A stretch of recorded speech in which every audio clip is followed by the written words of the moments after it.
Hello दोस्तों, मैं अनुराग। मेरा अभिवादन स्वीकार करें। कभी कभी जिंदगी में कुछ लोग ऐसे मिलते हैं जो हमें परेशान तो करते हैं, पर जब मुश्किल वक्त आता है तो वही लोग सबसे पहले हमारे साथ खड़े होते हैं। मीरा के लिए मिसेज वर्मा वैसी ही थी, एक ऐसी पड़ोसी जिनकी नजर हर वक्त बालकनी के नीचे झांकती रहती थी, जो हर वक्त पूछती थी, बेटा आज ऑफिस नहीं गई? और न जाने कितने ऐसे ही सवाल जो मीरा को अक्सर परेशान किया करते थे। और मीरा को लगता था ये औरत तो बस टोह में रहती है। लेकिन एक रात जब मीरा की जिंदगी उलट पुलट हो गई, तब उसी बालकनी से निकला एक फोन कॉल, बदल गया सब कुछ। यह कहानी है वर्मा आंटी की नजर, एक ऐसी नजर जो टोह नहीं लेती बल्कि रखवाली करती थी। तो चलिए कहानी शुरू करते हैं। जब मीरा उस नई सोसाइटी के फ्लैट नंबर 402 में शिफ्ट हुई तो उसे सब कुछ परफेक्ट लग रहा था। खुली हवा, सुंदर पार्क और शहर के शोर शराबे से थोड़ी दूरी।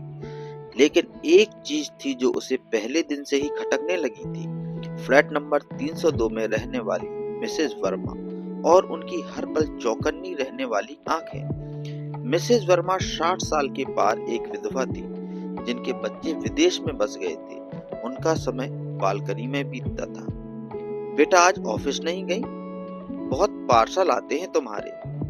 मीरा को यह सब पसंद नहीं आता। वह अक्सर अपने पति अमन से शिकायत करती, यह आंटी तो जासूस है क्या, हर चीज पर नजर रखती है। अमन हंस देता, अरे यार वह अकेली रहती हैं, टाइम पास करती हैं, इग्नोर करो।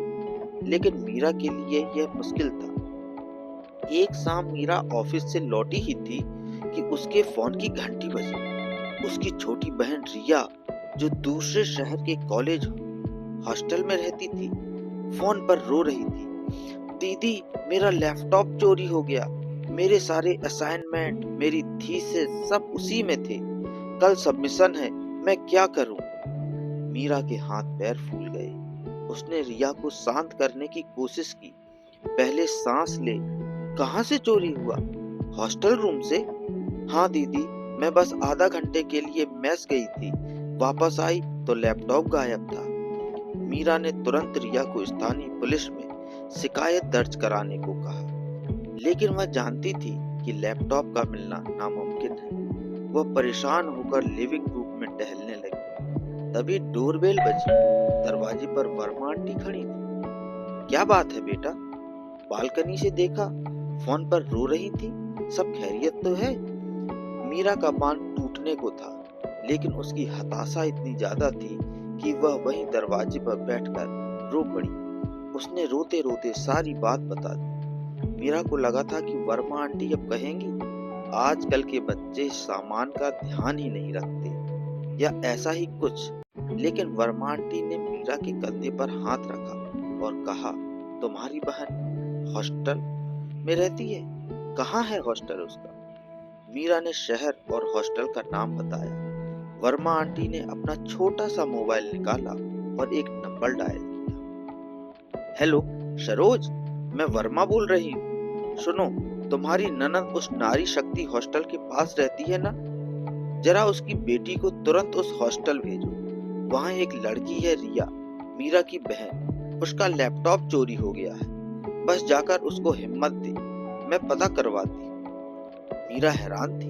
वर्मा आंटी ने दूसरा कॉल लगाया। पंडित जी नमस्कार, मैं वर्मा बोल रही हूँ, 302 से। आपका भतीजा उस शहर की पुलिस में है ना? एक मदद चाहिए थी। अगले आधे घंटे तक मीरा ने वर्मा आंटी को एक के बाद एक कई कॉल करते देखा। उन्होंने अपने किसी रिश्तेदार के बेटे, जो साइबर कैफे चलाता था, को हॉस्टल के आसपास के सीसीटीवी फुटेज खंगालने की संभावनाओं पर बात की। उन्होंने अपने किसी पुराने पड़ोसी, जो अब उसी शहर में रहता था, को रिया के पास रात के खाने का बंदोबस्त करने को कहा। वर्मा आंटी की आवाज अब जासूस की नहीं, एक सेनापति की लग रही थी, जो अपनी पूरी सेना को काम पर लगा रही थी। रात के करीब 11 बजे मीरा का फोन बजा। दिया की आवाज थी। दीदी, रात करीब 2 बजे पुलिस ने हॉस्टल के ही एक सफाई कर्मचारी को लैपटॉप के साथ पकड़ लिया। अगली सुबह मीरा जब थकी हुई आंखों से दरवाजा खोलकर दूध लेने के लिए निकली तो वर्मा आंटी अपनी बालकनी में गमलों को पानी दे रही थी। मीरा नीचे रुकी, उसकी आंखों में आंसू थे। आंटी, वर्मा आंटी ने मुस्कुरा कर देखा। रिया, ठीक है ना? लैपटॉप मिल गया सुना? मीरा ने हाथ जोड़ लिए। मुझे नहीं पता मैं आपका शुक्रिया कैसे करूं। अगर आप ना होती तो। लेकिन आपको इतने लोग कैसे जानते हैं? वर्मा आंटी ने धीरे से कहा। बेटा, जब बच्चे दूर चले जाते हैं और करने को कुछ नहीं होता तो या तो इंसान दीवारें घूरता है या रिश्ते जोड़ता है। मैं अपनी बालकनी में बैठकर सिर्फ यह नहीं देखती कि कौन क्या कर रहा है, मैं यह भी देखती हूँ कि किसे किस चीज की जरूरत है। यह जो मेरी नजर रहती है ना सब पर, जिसे तुम जासूसी समझती हो, यह जुड़ाव है। हम एक दूसरे पर नजर नहीं रखेंगे तो एक दूसरे का ख्याल कैसे रखेंगे? उस दिन मीरा को समझ आया कि जो आंखें उसे जज करती हुई लगती थी वे असल में इस पूरी सोसाइटी की रखवाली कर रही थी। कभी कभी सामाजिकता का जो रूप हमें दखलंदाजी लगता है वही असल में सुरक्षा का सबसे मजबूत धागा होता है।